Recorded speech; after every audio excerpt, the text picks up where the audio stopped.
you doing? Hey, this is my third video this week, and I'm trying to catch up, but it's become, as I said before, it's not Shark Week, it's Repossession Week. So I did one video of 20 minutes and then another, I think, of 10, a follow-up to the previous one this week.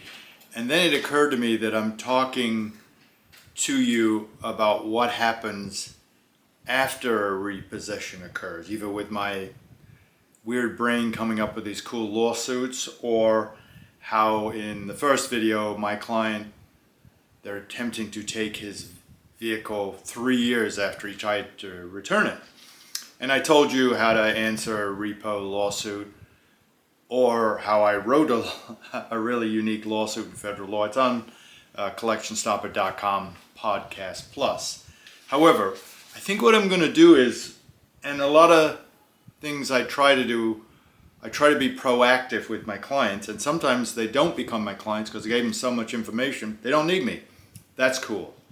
I'm here to help. So what I'm going to do is try to help you if unfortunately, and let me just say this, everything that my clients come to me for help with over the last 30 years, I've been subject to. So I generally know how a person, I hope it's not too bold to say how a person feels, but I know how they feel about a situation, having been in whatever situation that is of a financial nature, good or bad, including some corporate stuff. If they've been through it, I've been through it. So I feel that's why I do what I do, because I can directly relate to people. And I think it's important that attorneys relate as real people, not as attorneys. And I can bring that to my cases and clients. And I have clients that hire me 5, 6, 7 times over, or will just call me just for the heck of it. And I like that. There's a personal involvement there because I've personally experienced most of what they've gone through. So in this case, I actually went through this when I was, maybe 21. And that feeling of walking out into the parking lot looking for your car. Back then there were no key fobs or anything. You're just looking for your car, and I just thought my roommate had moved it to do a goof on me, but it wasn't. The bank moved it. So I've been there, done that. So what I want to do today is give you some proactive measures. If you think you are close to having your vehicle repoed, a lot of times clients will call me because they're being sued, and I've used this word in now the third video this week, a deficiency judgment. They get their vehicle back, the bank does, then they go after you for the deficiency judgment. So when a vehicle is taken, rightfully or wrongfully, and again, I have an eye on the wrongful repossession. There's always something somebody does wrong because there's too many people got their hands in the wrong places. So there's room there for me to get a case and a defense for my clients, no matter how desperate the situation may seem for you. So when a repossession is performed, it's placed in a boneyard or a stockyard or a place where you can't get at. It's locked up. So what are your rights? Because as I said in yesterday's video about the gas lawsuit, that's your stuff in there. So you don't, and I say this all the time to you, here's this onslaught of this horrible situation, whether it's law or life, and we just sit there, just like we're ready to take a punch. We step back when we're taking a punch, so we can block, we can get the most force, and that's what I like all my clients to do. It's a horrible situation. It drags you down. You can't sleep. Step back. You do have the luxury of just, let me get out of this situation for a second. And when you do, things happen. That step back may be, I better call a bankruptcy attorney, or I better call Parker, or I just will go online and figure this out. This stuff that I do for you is part of that research online. I'm not telling you how to practice your life or your law. I'm just offering you some tips. So what I'd like you to consider, if you think you're in that situation, and I've been in all those situations, and we are like ostriches. We want to just stick our head in the ground and not be subject to whatever's coming our way. Hear me out. Trust me on this. I'm going to put 2 letters on my website at collectionstopper.com, Podcast Plus. The first one will be titled, What to Do Before the Repossession Occurs. And it's a little trick we're going to do. It may not do anything yet. It may work wonders. It may fall in the hands of somebody that goes, uh-oh. You want an uh-oh moment if it favors you, because you're having an uh-oh moment because you're facing repossession. Maybe someone's, circling your house looking to take the vehicle, and maybe you're hiding it. Whatever you're doing because you got to get to work, etc. So what I'd like you to do is a proactive measure that may not bear fruit immediately, but if a wrongful possession does occur, you've got this thing where you're saying the following things I would like you to tell me about. And so the letter itself is titled, Proof You Have a Right to Pursue Me for This Debt Requested. Now, almost 50 videos I've counseled you to think 3 steps ahead. You're doing that here. I've also talked to you about the importance of if someone's pursuing you for a debt or collateral, they can't just, and we do this, we go, well, they're taking the vehicle, oh, they're suing me for the debt. You got to ask questions. So I want you to send the following 2 letters. The first letter is sending to the company that last contacted you that says you owe the money. And it's usually, depending on the nature of the debt, or even if it is like a Ford Credit or a Wells Fargo or Bank of America, they've probably securitized the debt. Every debt is securitized. It makes good economic sense. And I've gone into why that is good. But it's also good for you, not just corporations, in that it's very likely that the company that you assume has the right to take your car has securitized the debt. And I say that having sued car companies on debt collection, and I've said, give me the paperwork that you own the debt, and they'll send me their paperwork. And at the bottom, sometimes it says, this debt is really owned by Wells Fargo because it was securitized. I'm paraphrasing. But most debt in America is securitized. So it's very likely that the person pursuing you does not have a right to that debt. I know it seems too easy and too good to be true, but I've been doing this long enough to know that it isn't too good to be true. This stuff gets assigned out all the time. So I want you to set that up. So look on Podcast Plus for the letter that says, do you have a right to pursue me for this debt requested? And I'm not going to go, the letter will speak for itself, but essentially you're saying, why are you contacting me? What rights do you have to contact me? In fact, check this out, go check your financial agreement. It says, we plan on assigning this debt, or we have the right to assign this debt, and they generally do. And depending on the age of how long you've had the vehicle, they've assigned that thing out either to a trust or to somebody else. So you're asking for that assignment. They might not go, oh, you guess you got me. But when they do a repossession, let's say they're 100% correct on what they do. They didn't respond to this letter where you said, tell me who you are and we have a right to pursue me.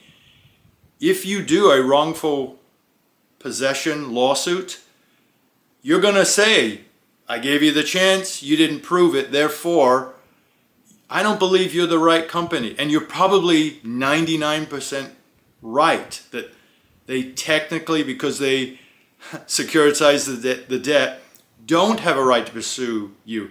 There's a lot of fiction in America, and we all just do things either out of honor or because I took the money out.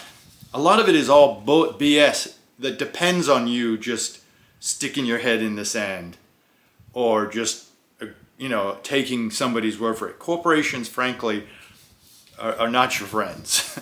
So look at my letter on what to do and what to ask for before the repo occurs. It may stop everything. It may not do anything, but it will be valuable either if there's a good repo or a bad repo. And then the second thing, which is after the repossession. I've got another letter for you on Podcast Plus at Collection Stopper. And this is titled, Proof You Have a Right to Repossess the Vehicle. And I'm going to be having you ask them, and here's the cool thing which wraps up the other 2 videos I did this week. During repo week, it became repo week. You notify whoever took your vehicle, the bank. These contents were in my vehicle. My fluffy dice, my CD, my Billy Joel CDs, $50 I left on the seat, my kid's car seat. Detail what they have. I know that lawsuit I told you about yesterday may have sounded goofy. It wasn't, it was right. That's money. When you pay money for gas, they don't have the right to take your gas because they took your car. It's personal property, just like a fuzzy dice or your kid's car seat. There's a rule in lease agreements and sales, what's attached to the land, what's attached to the building. Car seat's not attached to the car. It's not part of the car, so it's yours. It's still your personal property. Maybe a modification of the vehicle, that does attach to the vehicle. That becomes theirs. But a car seat, fluffy dice, $50, gas does not become part of their property. It's yours. So in that letter I'm providing you, detail what's in that car. And you want a list of everything that was in that car. And you also want to know if they still have the vehicle and haven't sold it. You want to know what your redemption rights are, when they plan on selling the vehicle. Is it to be a public sale or a private sale? It depends on the statute of the state that you're in. So I won't give you Michigan's version because you may not be in Michigan, but they are pretty much, there's always a due process right. I mean, the U.S. Constitution is often based solely upon what's called a taking clause, property rights clause. That's another bedrock of our U.S. Constitution, the right to happiness, liberty, property. Well, that stuff that seems way 300 years ago filters down in today. You have personal property rights. Don't let them take it just because you've got your head in sand like I've been. Go muddy the waters. And this letter will ask you for many things. It will say, where is the vehicle located? When can I come and pick up my personal property? Be specific. What are my redemption rights? When are you selling it? If they sold the vehicle, please provide me with notices that you sent me that the sale was forthcoming. Here's my address. What were the bids you took? Who was the final bidder? And what was the highest and lowest bidder? Put the burden on them. Just because you didn't make a payment doesn't mean you lose any rights. I would argue your rights become stronger because you can't take personal property. You're covered by our great U.S. Constitution. It's the greatest document in the world. And again, as I said, as both conservative, hardline conservative people and progressive people will say, the document still lives. It breathes. It's fluid. You want to use that word? Fine. But it is strong. It's the bedrock and personal property right up with real property and our right to live with freedom of religion, freedom of speech. They're all equal, man. Your right to carry a gun is the same as your right to say, don't take my stuff. Now, don't take my stuff is not in there, but essentially it is. So please, don't be shy. They took your car. Right or wrong, they've got to follow the law, just like you have to. So use these before and after letters. The before letter puts them on notice that you're keeping an eye on them. They better follow the law. The most important thing about that before letter is the securitization aspect. If someone's pursuing you for your car and you've actually been making payments to them, that doesn't mean they have the right to pursue you or the right to collect or the right to anything.